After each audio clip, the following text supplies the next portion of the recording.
Ini karena baru, Mas. Nggih, Pak. Jadi 104 ini adalah maka KPU wajib menindaklanjuti isi dari Itu kan yang undang-undang sebelumnya bahwa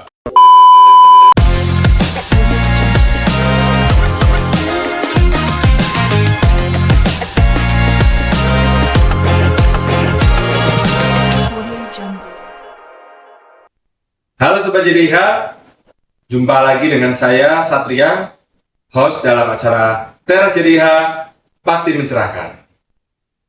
Kali ini kita akan membahas putusan MK nomor 104 tahun 2025 yang akan lebih lanjutnya dibahas oleh narasumber kita pada hari ini, Bapak Muslim Aisyah, anggota KPU Provinsi Jawa Tengah. Selamat datang Bapak. Selamat, Mas. Alhamdulillah ya ada di acara Teras JDIH lagi kita. Oke, Pak. Ya.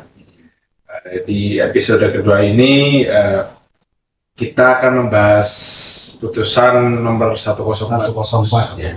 Ya. Ini cukup diperbincangkan di sebagian orang. Ya, ini karena baru, Mas. Nggih, Pak. Jadi 104 ini adalah putusan baru dan juga ini substansinya juga baru. Jadi dia seolah-olah ingin mengubah dari ketentuan yang selama ini sudah berjalan. Kan ini menyangkut soal rekomendasi Bawaslu ya berkaitan dengan penanganan pelanggaran administrasi di Pilkada. Jadi dengan putusan MK 104 ini itu menegaskan hal baru bahwa rekomendasi Bawaslu yang disampaikan ke KPU itu oleh putusan 104 ini maknanya adalah putusan. Jadi enggak lagi ada situasi KPU yang dulu itu setiap menerima rekomendasi itu harus melakukan kajian gitu ya. Jadi dengan putusan 104 rekomendasi di ketentuan 139 ya di Undang-Undang Pilkada itu maknanya adalah putusan. Jadi setiap KPU menerima rekomendasi maka KPU wajib menindaklanjuti isi dari rekomendasi itu yang waktunya 3 hari. Dan ini adalah sesuatu yang baru karena sebelumnya nggak seperti ini. Sebelumnya setiap ada rekomendasi KPU itu karena ketentuannya itu memeriksa dan memutus gitu ya, maka KPU itu melakukan kajian, kemudian muncul kesimpulan. Nah kesimpulan itu yang dua kemungkinan. Apakah benar rekomendasinya Bawaslu itu sudah sesuai dengan ketentuan atau penerapan ketentuan itu nggak benar karena ada hasil kajian dari KPU itu. Tetapi sama-sama ditindaklanjuti. Itu Mas Satria. Apakah itu kan di norma putusan 104 ada frasa mengikat dan wajib. Iya. Begitu, itu kan yang undang-undang sebelumnya bahwa pengaturan pilkada itu kan dari KPU kan harus kajian Pak, sekarang kan harus langsung menindaklanjuti rekomendasi seperti putusan. Apakah dengan yang dilakukan Bawaslu dalam hal itu kan hanya kajian, rekomendasi dari hasil kajian mereka sendiri? Iya. Memang ada situasi yang nanti itu mesti harus dipertimbangkan ya, terutama dari sisi kesimpulannya Bawaslu yang dijadikan rekomendasi ke KPU. Jadi kalau lihat selama ini di Pilkada setiap ada rekomendasi itu di Bawaslu itu rekom itu berawal dari penanganan pelanggaran administrasi ya. Dia lakukan klarifikasi, dia juga kemudian melakukan kajian. Nah hasil kajian inilah yang kemudian menghasilkan rekomendasi. Nah rekomendasi ini disampaikan kepada KPU ya. Rekomendasi itu bisa menunjukkan bahwa menurut Bawaslu ada pelanggaran administrasi gitu ya, atau menurut Bawaslu itu ada hal-hal yang harus ditindaklanjuti oleh KPU secara teknis gitu. Nah, di KPU setiap rekomendasi itu dikaji lagi. Karena memang undang-undangnya itu bunyi bahwa KPU lah di dalam pelanggaran administrasi pilkada itu itulah yang kemudian memutus akhir.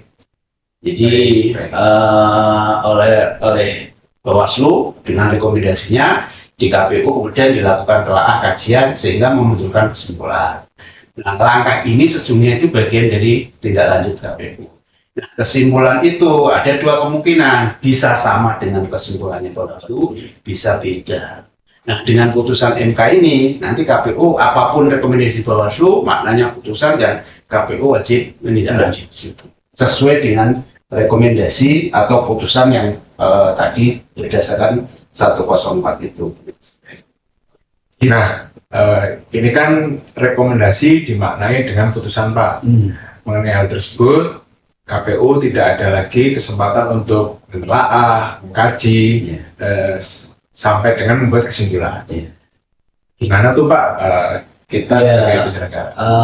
Mau nggak mau KPU harus tidak lanjuti ya, karena sifatnya putusan, jadi nggak lagi harus melakukan proses kajian, telaah, dan membuat kesimpulan seperti yang sebelumnya. Jadi begitu ada rekomendasi Bawaslu dengan putusan MK 104 yang maknanya itu adalah putusan, maka KPU tidak lanjuti. Dan sesungguhnya ya Mas Satria ya, KPU sesungguhnya sudah punya pengalaman untuk soal-soal yang seperti ini. Karena di pemilu itu KPU sudah sering menindaklanjuti putusan-putusan Bawaslu di pelanggaran administrasi pemilu. Nah, hanya saja nanti ya ini sangat tergantung ya bagaimana di Bawaslu-nya ya. Apakah dengan putusan 104 ini juga ada semacam perbaikan cara ya, bagaimana melahirkan sebuah rekomendasi yang tidak lagi KPU harus diberi kesempatan menelaah, tetapi langsung menindaklanjuti. Mengingat pula proses di Bawaslu kan rekomendasi itu ya juga dilalui melalui mekanisme klarifikasi, kemudian mengkaji gitu ya. Sementara kalau produk itu berupa putusan itu biasanya memang dilalui melalui proses pemeriksaan. Jadi mirip seperti proses persidangan gitu ya. Jadi ada pemeriksaan, semua pihak dihadirkan untuk menyampaikan keterangan, kemudian ada kajian sampai terakhirnya memutus. Nah, kalau hal-hal yang soal seperti ini ya nanti kita lihat Bawaslu seperti apa. Yang jelas bagi KPU dengan putusan 104 ini nanti di pilkada rekomendasinya itu dimaknai oleh KPU sebagai putusan itu. Mudah-mudahan aja nanti nggak ada problem berikutnya ya, karena putusan itu kan ya KPU mau terikat ya dengan waktu 3 hari, nanti putusannya seperti apa, nanti KPU kemudian tidak lanjuti. Dan nanti dibayangkan tuh nggak ada lagi mungkin ya Mas Satria ya, perjuangan rekomendasi yang selalu berbunyi agar KPU menindaklanjuti sesuai dengan peraturan perundang-undangan. Mungkin nanti tipologi rekomendasi berikutnya terkait dengan 104 ini mungkin udah nggak begitu lagi. Langsung berbunyi KPU, nih ngapain gitu. Kalau misalnya itu urusannya adalah pencalonan misalnya, kemudian rekomendasi Bawaslu menemukan bahwa calonnya nggak memenuhi syarat, gitu ya, berdasarkan proses di Bawaslu, maka rekomnya yang berupa putusan itu bisa jadi nggak lagi bunyi-bunyinya agar ditindaklanjuti sesuai dengan peraturan perundang-undangan, tapi sudah langsung menyebut KPU calon ini nggak memenuhi syarat PNS nih. Kalau kayak gitu kan KPU ya udah langsung aja melakukan TMS sebagaimana rekom Bawaslu yang sekarang maknanya ada gitu nanti. Demikian obrolan teras JDIH pada hari ini. Saya Satria, pamit undur diri. Sampai jumpa di episode selanjutnya. Teras JDIH pasti mencerahkan.